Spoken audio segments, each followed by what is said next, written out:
Welcome to the Aesthetic Doctor Podcast. We don't shy away and keep secrets here. We empower you with education, telling you the truth about all things aesthetic medicine while encouraging you to be the best version of yourself. It's time to look great and feel good doing it. This is your host, mom, speaker, and board-certified physician, Dr. Judith Borger. Hello, friends, and welcome to episode 87 of the Aesthetic Doctor Podcast.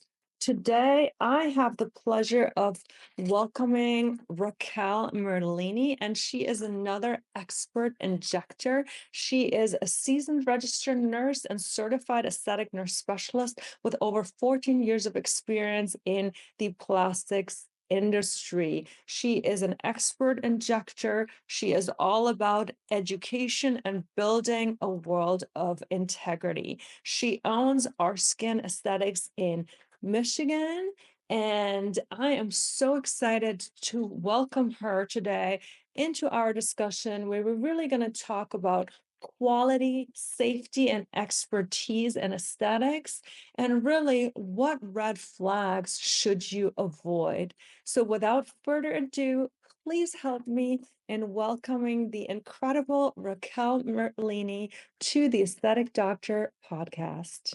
Welcome, Raquel. I'm so happy that you're able to join us today.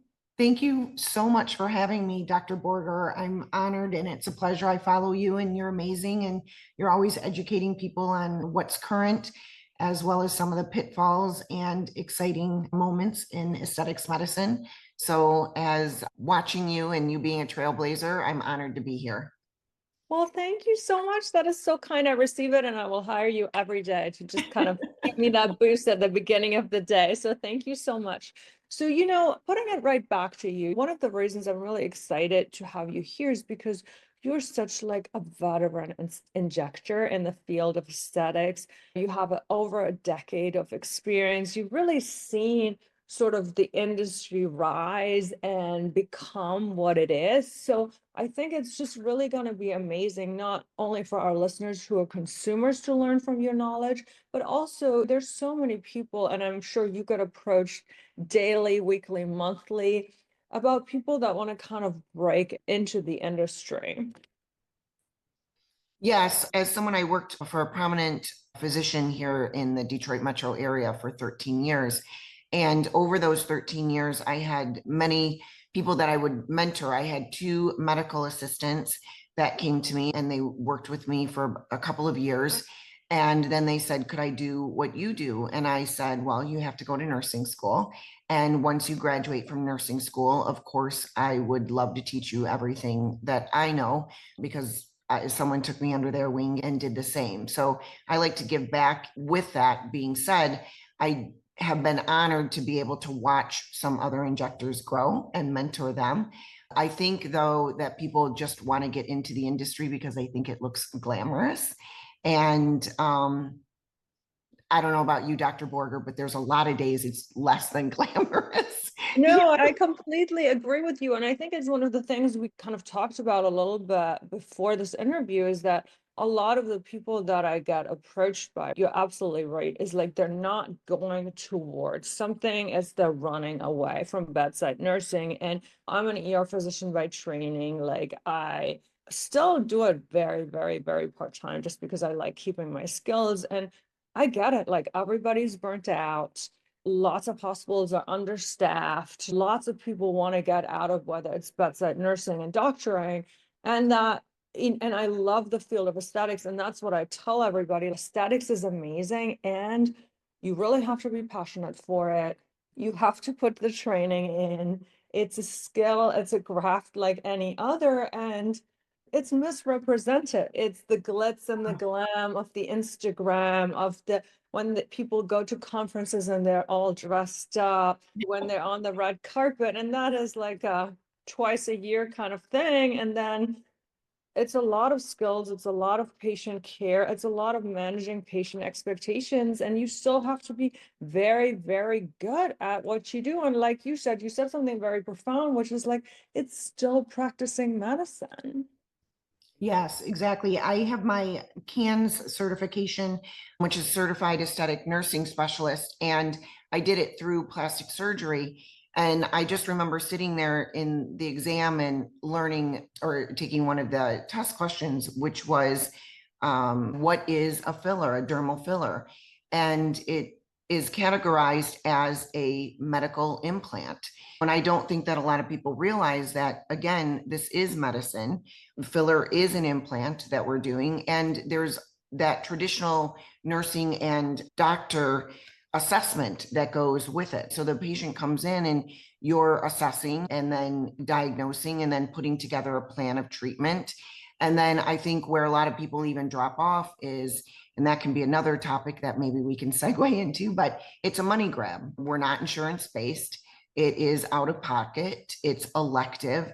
And there's oftentimes that I feel that people get into the industry because, again, there is shortage in medicine and in the hospitals. And so people are thinking, let me get into the aesthetics industry besides it being glamorous, but I'm going to make a lot of money while doing it. And at the end of the day, the follow-up is just as important as getting that consumer in your chair and providing a concierge. So at my practice, we really try to make sure that the attention to the patient is there from the time that they book the appointment through the whole experience, and as well as follow-up. Because again, if you're doing a medical implant or a medical treatment, you want to make sure that they're not only just satisfied with the treatment, but also that, because there's a lot of risk with it, as you well know, that the patient went home and followed the instructions and is getting the result that they're looking to achieve. Yeah, I completely agree. And, as we talked about the risk, it's one thing to do the procedure, and you need to make sure that you're equipped to handle all the potential risks, right? So fillers can occlude like vessels and cause permanent blindness or skin necrosis, which is obviously the scariest side effect. And as I said, it's not one thing to just inject the filler. You need to know your anatomy. You need to know how the filler interacts with the tissue, not only what cosmetic effect it will last, but also mostly the safety for it, because like you said, it's elective, right? So most people would probably, let's say they come for higher cheekbones and they come for fuller lips. But if you then said to them, would you want to have permanent blindness? Do you want it that bad? They'd be like, no, hell no. As I said, some of it is also not only being able to counsel your patients, but also have enough training to know what are the danger zones, which one is the right patient, which filler do I use, and what are already like my little warning signs that something is maybe not going so good. And then if a complication happen, and I always say there's statistics for every complication. If you're going to inject enough patients, there's going to be complication. And I think every top injector has said that. I think the key is that you want to have your complication rate at the national average or lower, but you do it long enough, you inject enough patients, there's aberrant vasculature, there's anatomy that's been altered. There's sometimes maybe even patients that might not be completely truthful, that they have in fact had prior procedures done that may change what you would have done had you known about it. But then it is really like, do you have the dissolvers? Are you trained nowadays in ultrasound so you can look at your vessels and if they fill? And if you're not a physician, do you actually have a medical director that you can call, or somebody who can help you if it's something that's maybe outside of your scope of training? Yes, and I think that those are all very valid points. I had an experience one time that I've got a little network of peers that we can bounce ideas off of. And someone called me with an emergency situation and they said, "Hey, Raquel, could you help this young lady out because she has a vascular occlusion?" They didn't have Hylenex on Which hand. is crazy. Crazy, which I get so frustrated, Dr. Borger, with a lot of the companies because I think they come in and they're amazing. They want to make sure that you're educated on the product. But I've always said to them, you guys don't teach in those trainings where most oftentimes it's newbies how to treat, because like you said, it's not about if it's going to happen. It's about when it's going to happen, because when you've got X amount of hours, I'm sure we both have the 10,000 hour rule. We're already logged in. We've done our time. We've seen it all. I've had a few where how to handle it. So then you stay calm, how to handle the patient so that they're not right. Because you can't react. You don't want them to react. And so when she called, I said, well, do you have Hylenex on hand? And she was like, no. And I was like, oy, okay. I always have more than what we're supposed to on hand. Oh, we too. I have boxes and boxes. Yeah, I don't even want to take the chance. You never know. Just quickly So gonna put a note in for the listeners who don't know what we're talking about. Hylenex is a dissolver for hyaluronic acid. So hyaluronic acid or any other filler, the biggest theoretical and actual risk is to get what we had talked about, a vascular occlusion, which can lead to blindness, skin necrosis, all that stuff. Hylenex is a dissolver. So basically, Hylenex can dissolve hyaluronic acid. So most protocols for occlusions include just flooding the air with Hylenex and trying to dissolve the clot. So as Raquel continues with her story, it's sort of inconceivable. And I've even had, I'll tell you my similar story after, where people don't have Hylenex on hand. And why don't they? A, because maybe they're not educated about the real risk. And then Hylenex is actually a very expensive mat. right. So to have multiple hundreds units on hand is several $1,000s for the business. And then if thank God we didn't use it, which we don't want to use it, or maybe we'll do a couple like, oh, you came somewhere else, you have a lump, like we'll dissolve it. But thank God we didn't need all of our Hylenex because we didn't have a vascular occlusion. It expires and you got to buy a couple thousand more, but it's like insurance in your fridge. So keep going with your story. So I said, okay, well, I have the Hylenex, come on over and get it. So she took it and she ended up being able to, it was not an emergent situation, but it could be bad, right? That capillary refill wasn't there. Skin was just starting to blanch and I was close on hand. So she went ahead, she flooded it. And then she said to her medical director, I think that we're going to need to purchase some bottles ourselves just to have, because I'm going to have the patient come back over the next couple of days just to monitor it. And her medical director said, at this point, send her to the emergency room. And I was really kind of flabbergasted, right? Because if you send the patient to the emergency room, isn't going to be equipped and know how to handle it. If anything, they might put the patient on antibiotics. Again, like you mentioned, you've got to keep flooding that area. I've sat with a patient for 3-4 hours at one point in time because I didn't want to release them until I was 100% sure. Besides, I'm a little old school. I've got my protocols in our cabinets. I also use a little bit of nitrobid paste. Yeah. We have a protocol, as I said, it includes, aspirin. but it has multiple other things, vasodilators, like anything that could potentially help. Yes.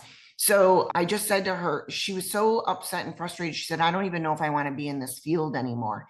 And I was really kind of sad because I think that physician, but they only know what they know also, which is not an excuse because at the end of the day, our licenses are on the line, right? And she was so just really disappointed. And she said, I just don't even know if I want to be in this industry anymore. And I said, this is a learning opportunity. Take this as a really good lesson. Nothing bad happened. Patient was good. Thank God she had a good rapport with her patient also, which again is why that patient relationship is so important too. Not a fly by night first time that patient was ever in the seat. And then they have doubt in the provider also. So she ended up handling it well. But that's when I said in our network, listen, we all need to unite. And I'm sorry if I'm just a little, again, I don't think that just some random dentist or ENT who's not familiar with medical aesthetics themselves, but just is hanging the license so that a nurse or a PA or a NP can go ahead and inject. I just don't think that's fair practice, in my opinion. Yeah, and first of all, I'm going to just dissect out for our people a couple of the key points. So number one, it is really sort of the importance of going to a provider that not only can recognize the signs of maybe potential complication, but also has the ability to treat it, right? So I think, again, that's where experience comes in. That's where training comes in. That's where access to resources comes in. And I'm where I am locally, I'm one of the few people that's ultrasound trained. And I've said to people, I was like, listen, if you ever have a question, like, I'm happy to ultrasound your patients. Like, nobody has taken me up on it because some people don't quite believe in that, because I'm really like, at that point, it's about the patient. And Right. if you're not ultrasound trained, that's okay, but I'm happy to look at your vessels for you. And so you have that network. You had a protocol. We also have a protocol. We have a lot of online protocols, but that one is one that is like literally printed out. And we have a binder that I've called like Book of Important Things. Yes. That is right in there, like along with the logins to everything. I'm like, no, Yes. I want you to never have a question how to access that protocol. And then again, I do employ a nurse injector who's amazing. I employ a PA, and I have another physician working with me that I'll inject. And they also know that step 2 of their protocol is to call me, right? Right. And you brought up that great thing that really in most states, mid-level providers and nurses cannot have a med spa or inject without medical supervision. Now, this is kind of where legalities come in. And legally, you need to have a supervising physician. And legally, they're supposed to be knowledgeable in the field. They're supposed to establish protocols. They're supposed to do good faith exams. They're supposed to provide supervision. And, if that all happens, I think it's a very like beautiful symbiotic relationship.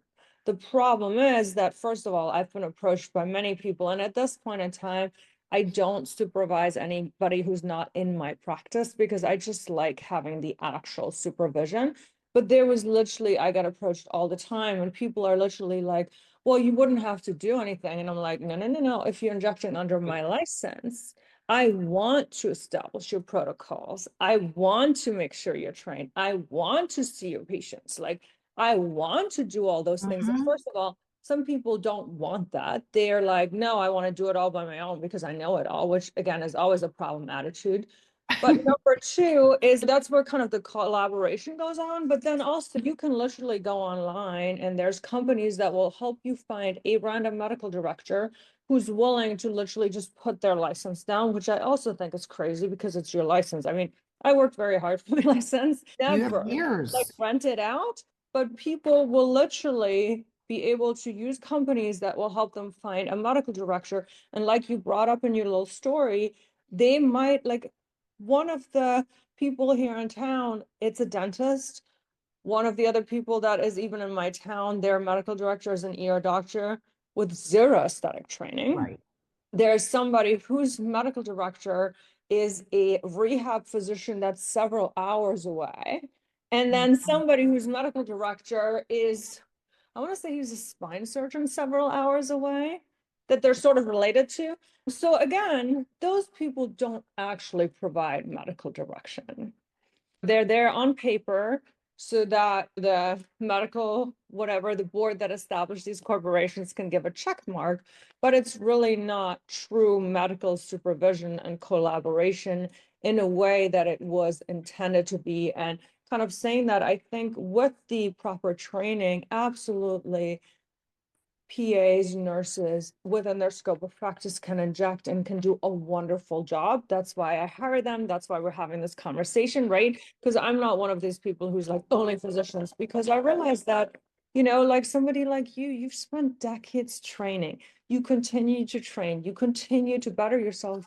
You know a lot more than a lot of other people, no matter their credentials, because you've done the training and you've done the hours and you've done the continuing education. Yeah, it's like anything, right? You've got to put especially our industry is constantly changing. Just when you learn a product, they come out with a new product or there's a new technique. It's just so important to be able to stay up on what is going on in the industry. And then that's where I think that people need to do their homework a little bit, finding a credible aesthetic injector, whether it's a physician or a PA, a mid-level provider. Read the reviews, the testimonials, research what is that provider's experience, check their qualifications and credentials. There's boards like here in Michigan, we've got our LARA board. You can look up anybody's nursing license. Even with, I was always, I think you're going to a plastic surgeon and you're not doing your research. Are they board certified? Just because they're showing you 3 before and afters, those are their best before and afters. What are their other 10,000 before and afters, right? I mean, we all only put our work on Instagram, which is our best work. So Right. schedule that consultation and verify what the clinic's standards are. I know there's some dialogue about putting some type of legislation on med spas. So I would look forward to that. I would even hope to possibly take a role in that just because of safety. I think it's important. Yeah, so I think you brought up some really great things. So what if you're like an end consumer and you're listening to that and you're saying, wow, Raquel, you make some really awesome points. And I think really the reason we're talking about this is that I think the average person who says, oh, look, there's a med spa or saw them on Facebook and I'm going to make an appointment has probably no idea of the differences and of the facts that there is such differences in training, in how their protocols are written, who injects, and things like that, right? So if somebody is saying, look, I really want to go to a place that's safe, like how would you say people should go about to find a safe injector, or what should they look for? So I really do think that doing that research, looking up, you can go to, again, in Michigan, we have Lara. You're able to look up someone's license. You can look up their credentials, research what is that provider's experience, right? So whether it's asking around, going on Googling, and looking at what the reviews are so important. And of course, nobody ever wants a terrible review, but making sure, if you've got 1 or 2, what is that compared to the positive reviews? Looking at before and after photos. And you as a consumer have a right to go in and interview that provider, right? So, and go with your gut instinct, your intuition. I think as women, oftentimes we'll kind of discount our intuition or our feeling. And if you go in at our office, from the time that you book your appointment, we're confirming, we're welcoming, we're sending you a newsletter, we're excited to get you there. You walk in, my office manager and practice coordinator, Kayla, she's not only beautiful, but she's engaging. You feel welcomed when you come to our skin. And then once you get in the treatment room, our medical assistant goes through and she does all of your up to date, making sure that your medicines. So again, that we don't have anything that's a contraindication. We want to make sure that the treatment is going to provide the best result for them and that they don't have any health risks that's going to go along with the treatment. And then that follow-up. So you're interviewing, as a consumer, you're interviewing your provider to see also if it's a match. You'll be able to tell if that provider is actually interested in what your overall outcome is going to be, as opposed to, I just want to inject you with 4 or 5 syringes, take your money and have you out the door, and that's it. So for me, as well as I'm sure for yourself, it's the relationship with the patient. I mean, I've had a lot of my patients for 12, 13 years. I was a esthetician before I became a nurse. I became a nurse a little later in life. So I had that strong skin background as well. And I guess really do your homework. Yeah, I could not agree with more. And especially like, I think like even when you're in the med spa, you should feel comfortable, or the aesthetic practice, people should also be willing to answer and be able to answer your questions. So ask those questions. And I give everybody like a little Botox spiel. I give everybody a little filler spiel. Like, and I just tell them, I'm like, listen, no matter how much of this, like, I'm just gonna give you my quick spiel, I love and then that. again, it has the contraindications and the indications, and I always welcome questions. And then so I do agree, like you should be able to ask questions. You should be made comfortable to ask as many questions as you want.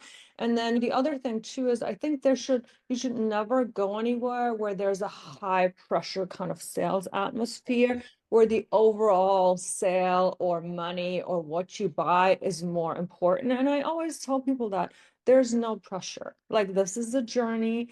I Yeah. have, I have retention rates that are so high because there's so many of my patients who are like, wow, I was with you and I was willing to buy this treatment. And you said, well, you know what, let's just start with this first, Yeah, I love because it's that. going to get you the outcome you wanted. Yes. And it was a $500 treatment and I was willing to spend $2,000 and it just blew me away. Like I have so many patients say that you said, well, if this is what you want, let's just do this first and see how that goes versus going to the big guns if we haven't even started with X, Y, and Z. And again, I welcome questions. I really never put pressure on anybody to purchase more. Do we mention things? Of course we do. When somebody says, what about these spots? I'll be like, yeah, we could, an IPL would be pretty good for that. But I'm never like, and now you need to buy it now, right? Or let me Yeah. sell it to you before you leave. I think that's another really big flag. And unfortunately,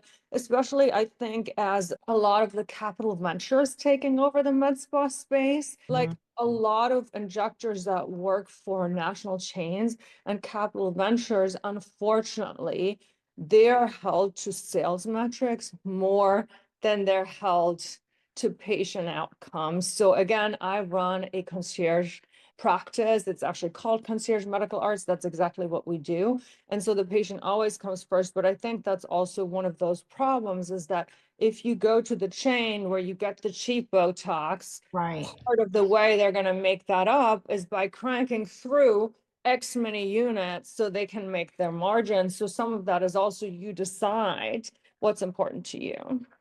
Yeah, I Groupon, right? I'm always like, I don't mind shopping at TJ Maxx every once in a while, but if I do, I know the sweater is going to be discounted because it's irregular, right? So I say to my patients,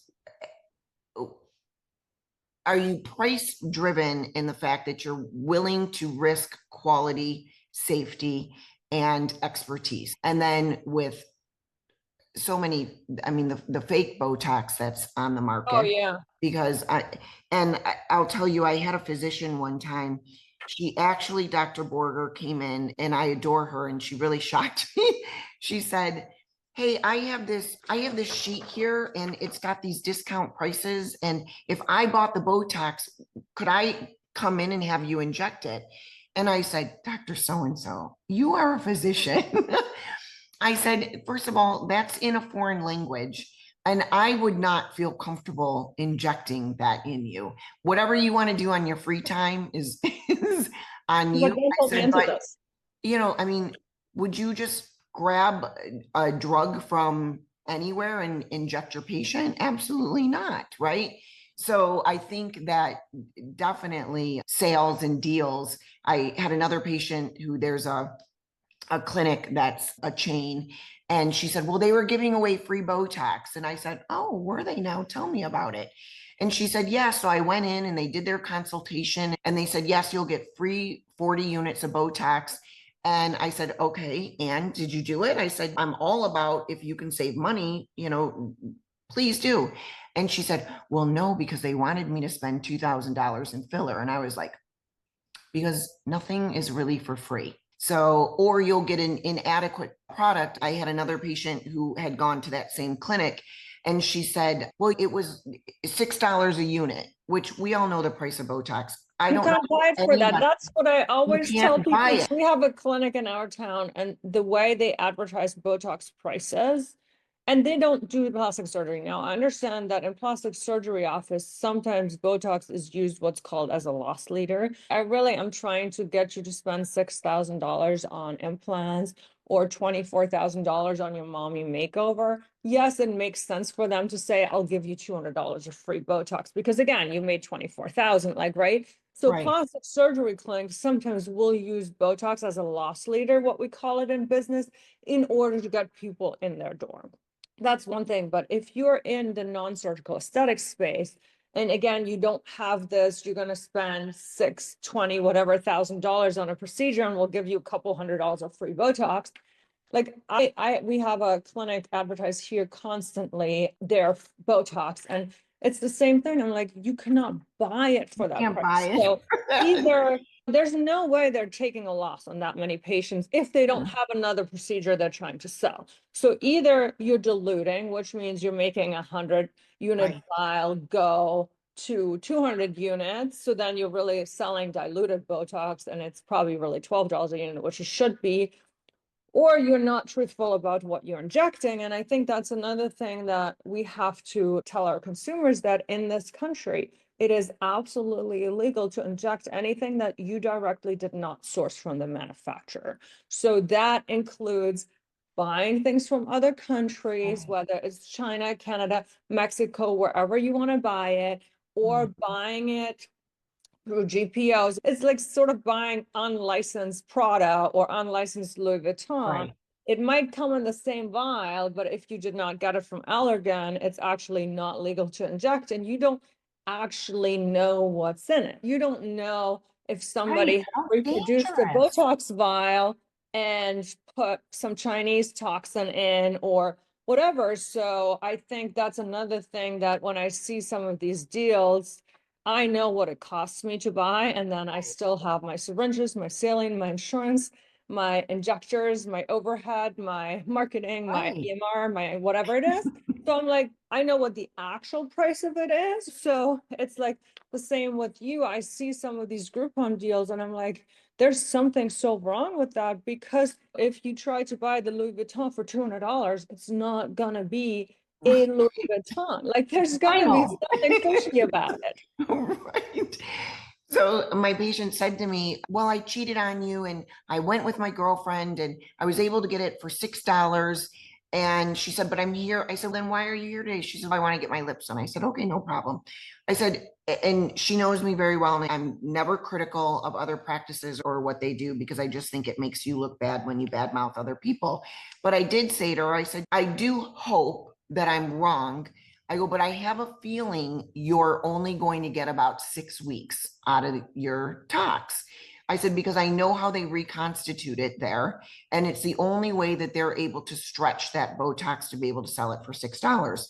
And I said, just out of curiosity, how much did you spend? And she said, well, I spent $800. And I said, so-and-so, you usually only spend $600 with me. We do baby Botox with her.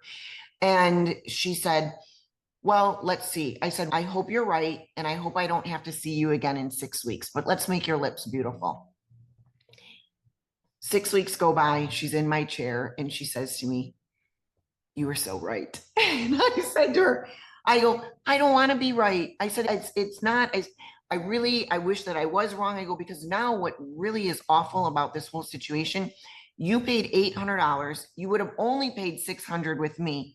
You had half the length of the tox, and now you're back. And guess what? Your $6 Botox cost you $1,400 because you had the Right, 800 and then you had my 600. Or I'm sorry, it was 12, right? 1,200. So she said, oh my God, Raquel, I'm so sorry. I go, I'm sorry for you, you know. No, I feel that same thing. Again, same thing in my town. There's a practice, and they advertise the cheap Botox, but whenever I get patients from them, they're either like, this brand doesn't work for them, and I'm like, unless I inject it, I can't tell you that it doesn't work. And then they'll be like, they generally use 90 units between like my forehead and my frown and my crow's feet. I'm like, what are you even talking about? Like, right? And it doesn't work. Like, I'm like, are you like, I don't know what, again, that's not like it should be. I'm like, okay, let me inject you the way I do, and I guarantee my work, and I do free touch-ups. And I'm like, if really this product doesn't work for you, I will touch you up with something else that works for you. But I don't think it's the product. It's how it's diluted, it's how it's injected, it's how it's like, there's no way you should be, unless you're completely resistant, that if it's only your second or third time getting tox, that somebody should use 90 units. Again, the same thing as you.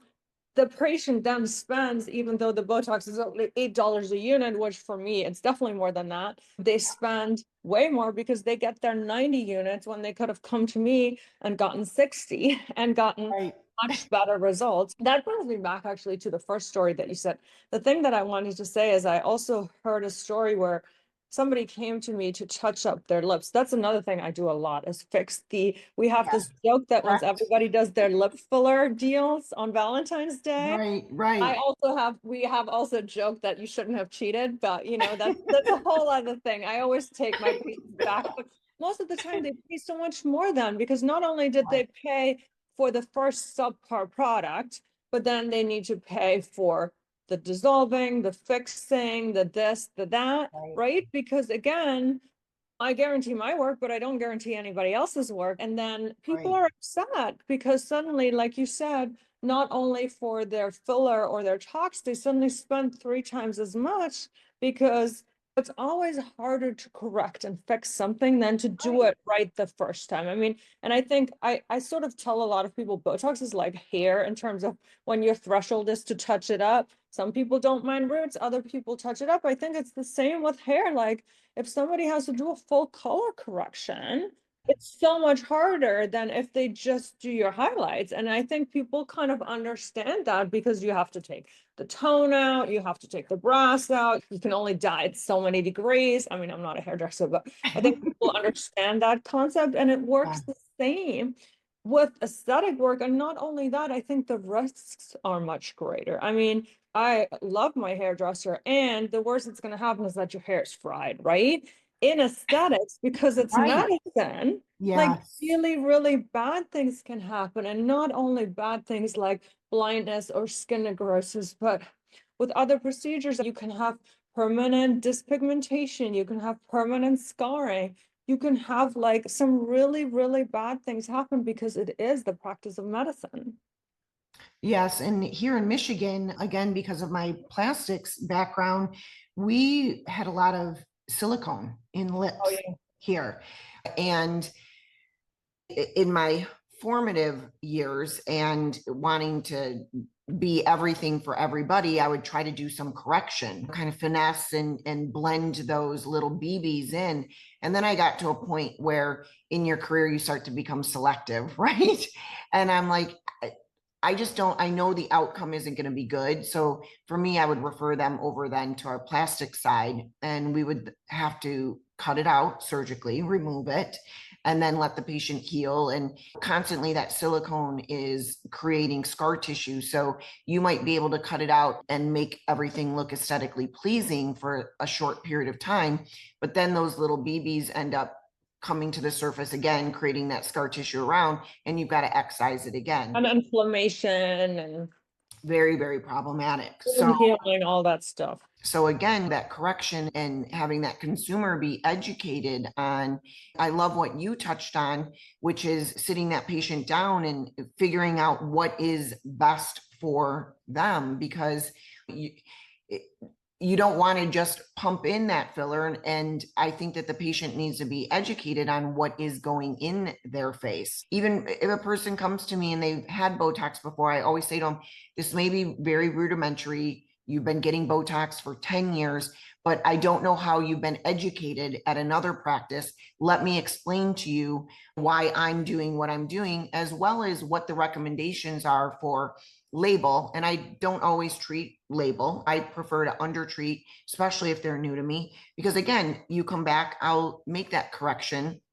at my cost because I want it done right. And I'm learning your anatomy. We all have the same anatomy, but how you make a face and how I make a face is vastly different. So I would like to do that assessment and then have them come back in a couple of weeks. But I just go back to consumers are chasing that deal or whoever looks good on social media.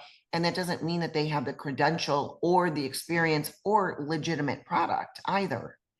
That is such an excellent point, because again, social media and promoting yourself to social media fame are very different skills than aesthetics. Now, we all know as business owners that we have to market. That being said, though, if you can have great retention, if your patients can refer other patients, like that's how we get the majority of our patients versus always kind of having to chase the new patient, which I think is sort of another red flag, is going to practices that just always have new patient specials, new patient specials, new patient specials. I'm always like, let's like reward the patients that we I retain. love Like that. I would Yes, much you're so right. rather, I know like Jenny has been coming to me for 6 years, and you know what? Last week I saw her friend from the Pilates studio. Yeah. I'd rather say, hey, Jenny, thank you so much for referring that patient. Let me give you a free lip flip this time. Or you've always wanted this laser. Let me give you 10% off, versus always being like new patient, new patient, new patient. I guess that brings me to my next question. Let's kind of just play this fun game of back and forth of red flags to avoid. So you're a consumer, and give me like a red flag that if this happens to you, like you run. I guess if you walk into the studio and one, it looks a little sketchy, but number two, you sit in a chair and right away they say, okay, so, what's your at-home products? Well, I use this, this, and that. Oh gosh, you use that? Absolutely not. You need to get rid of all of that and you need to purchase everything that I'm telling you to do. And they kind of diss the other product. So that tells me that they're not really interested in what it is that possibly you're looking for or what would set you. It's a money grab. Yes. Okay. So the next one that I'm going to say, and I feel like we'll play a game of back and forth, would be really, I love that you said like sketchy looking. Obviously, if it's dirty, Yeah. or you're kind of worried about cleanliness at all, or they also like one of the things I also try to do is I take my filler out of the box in front of the patient. So it all comes in like the approved, sealed practice without saying, and I will only pop my filler open once we've, let's say, agreed that we're going to use Kiss in your lips. Keep going. So we're part of the reward programs with our manufacturers. And to me, it's a little bit of a red flag when I hear that a patient goes to check out and they say, oh, well, can I redeem my points today for whatever company that they're using? I don't know if you want me to name names or anything, and the office says, oh, well, we don't participate in those programs. So it would leave agree, because it kind of means that they might not be getting legitimate products. legitimate product. Sometimes there is some reasons why somebody might not participate, and they should be able to explain those to you. For Correct. example, there was a point in time that for one of the filler rewards companies, you had to buy really high quantities to be able to participate. So if you were a smaller office, you would have legitimately been able to buy the products, but unless you were going through an equivalent of like 20 boxes a month, they wouldn't allow you to give you rewards. But really, I love that, because the rewards, if I buy products directly from the manufacturer, I am eligible for the rewards. So you're absolutely right. Unless there's a specific reason, participating in rewards is like a not red flag, and not participating, it might be a red flag. The other red flag, I think, and this was a story that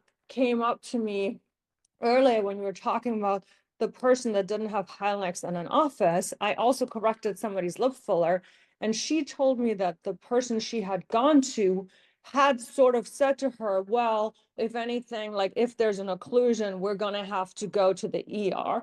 Basically admitted that they did not have a protocol or Hylex in their office. So again, if you ever hear anybody say that they can't, they already know they're not prepared for a potentially vision-threatening complication, even though rare. Let's be real, if you have a skilled injector, it's exceedingly rare. But that being said, so if anybody gives you a hint that they can't deal with a complication, that is a complete red flag for me.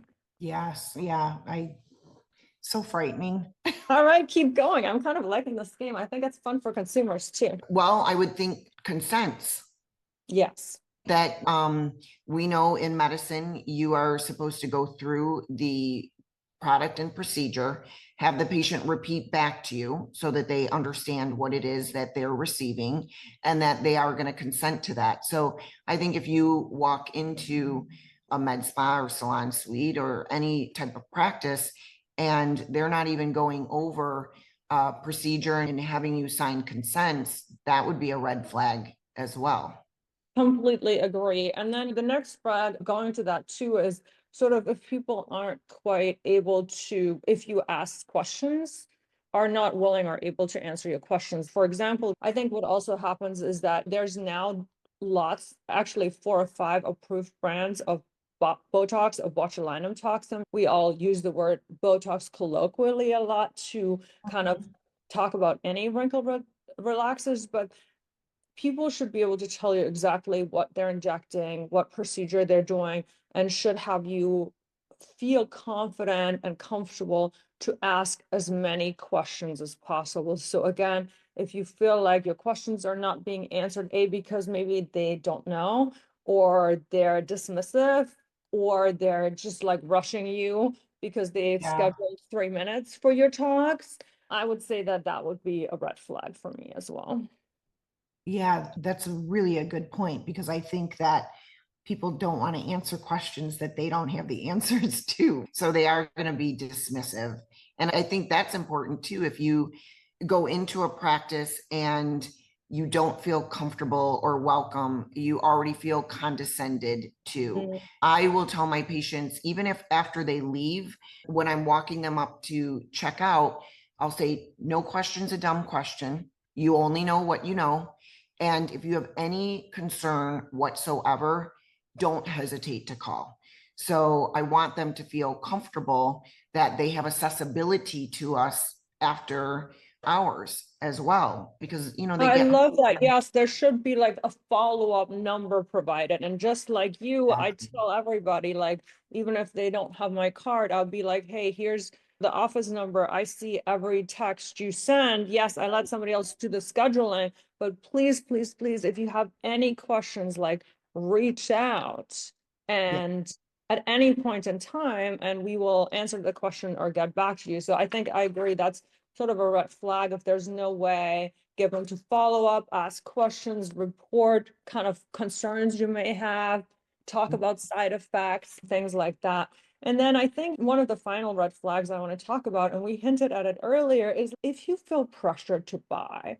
I think it's a huge red flag if you feel like you're not important and everything is just about the next sale, and you're feeling like pressured to buy something else. Or let's say you're there for facial. I went to a national chain once for like, because I'd gotten a gift certificate, and I think at the time it was for like massages, and I hated being there because it just felt like I couldn't even go for the massage that I had the gift certificate in, because I knew there was going to be like 8 times during that visit that Right. people were going to just try to upsell me and upsell me and upsell me. And it was almost like impossible to leave without agreeing to an upsell. So I think, again, this is medicine.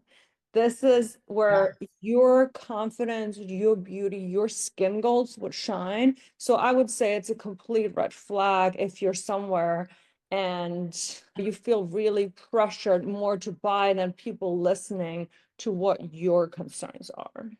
Yeah, I couldn't agree more with that for sure. That salesy pitch, it's like walking into that car dealership and they all pounce on you and are trying to sell you something for sure. And we talked about sort of the importance of training. And I think that's probably my last red flag would be if people aren't honest about what their training and qualifications are. Because I think also when my nurse injects, she's very good at saying that she's a registered nurse. When my esthetician does her things, while I think also there's a little bit of pretend play now, and we see that on Instagram and TikTok, that people get a doctorate of nursing and they call themselves A doctor. and they do it like, there's a PA in my town and he does that. He was an ortho PA. He now does aesthetics and he's a nice guy, but he got a doctor of something. I don't even know what it is. It's not even like a nursing doctor or something. It's like a doctor of philosophy or something. And he literally, in all of his marketing, calls himself Dr. Scott now. And it's intentionally misleading because you know what you're doing. You're calling yourself Dr. Scott because, again, you own your own practice. I have no idea who your medical director is, but you're trying to pretend that you're a doctor. Correct. When in fact, you're not a medical doctor and you're trying to pretend it in a clinical context as if you're a medical doctor. It's not like you're saying, hey, I'm Dr. Scott. I wrote this book on philosophy. You're doing it in marketing in a clinic context. So I think that's another red flag for me if people aren't honest about their credentials, because you should be so proud of what your credentials are because you've worked hard for them. You're like, you've worked hard to be a PA. You've worked hard to be a nurse. You've worked hard to be who you are. So again, for me, it'd be a real red flag if somebody, again, is not like honest and open and proud of their credentials and also their training, right? Because you've invested so much in your training. But again, you and I know that the average consumer, we have an injector locally and she puts on everything that she's a nurse practitioner. Well, I do believe she did go to nurse practitioner school. She did not pass her boards. So again, you're passing yourself off as something that you're not, which is, if anybody can have a takeaway from our podcast and sharing today, is don't hesitate to do the background check on your provider. You wouldn't go to a cardiologist and need a heart transplant and not want to know what their credentials are. You can go to the LARA, our government here in Michigan. You can look up someone's license. You can do the confirmation of, have they passed their boards? What are their other certifications? They've got the American Medical Association, the AMA, which other credentials, just to make sure that you are going to someone credible, because like you said, it's your face, you know, it's your face. Scary, right? Because like you absolutely said, we also have somebody here locally that has in the past lost their license, and it's very Googleable, right? But I feel like people should know that, and you might sort of be like, okay, like that's fine. They've done their time. They've reinstated, but it's just something to know. Right? Like you said, if somebody didn't pass their boards, or if somebody isn't an actual medical doctor and they're pretending to be one, like, what else are you pretending? Exactly. Well, Raquel, I thank you so much for being. Oh my gosh, thank you so much. This was like the best conversation, and probably hopefully eye-opening for the end consumers out there. I would love to just kind of give you the floor, because you have some really exciting projects. You're doing some great things in the world. So if people want to connect with you, I know you've done trainings in the past. I know we've got listeners all over. Where's your med spa? Like we're going to link everything in the show notes. But I'm just going to give you the floor to kind of just tell people where they can find you, what kind of things you do. Yeah, so we're located in Birmingham, Michigan. The name of the clinic is Our Skin Aesthetics by Raquel. And we're in the middle of an expansion, super excited about that. So we're going to add an additional 3 treatment rooms to the 3 that we currently have. And we're looking at dabbling a little bit more into the wellness, as I'm in menopause myself. I think that's a whole nother topic that we could discuss. And I love sharing my time with you. You've been amazing and really enlightened me as well. Our website is ourskin.net, which I know you're going to put all those credentials. And this industry is amazing. I think we're super blessed to be able to be in this industry and meeting exciting people like you who are pioneers and encouraging other people in the aesthetics industry. So I can't thank you enough. We'd love to have people check us out. Again, we're located in Michigan, Birmingham, Michigan. And thank you so much. Well, thank you so much. And thank you for everybody listening. And we will see you next time. Bye. Bye-bye. Thank you for listening to the Aesthetic Doctor Podcast with Dr. Judith Borger. We'd love to connect with you outside of the show. Follow Dr. Borger on Instagram at Dr. Borger, and find more online and ways to work with Dr. Borger at www.theaestheticdoctor.com. Until next time, be well.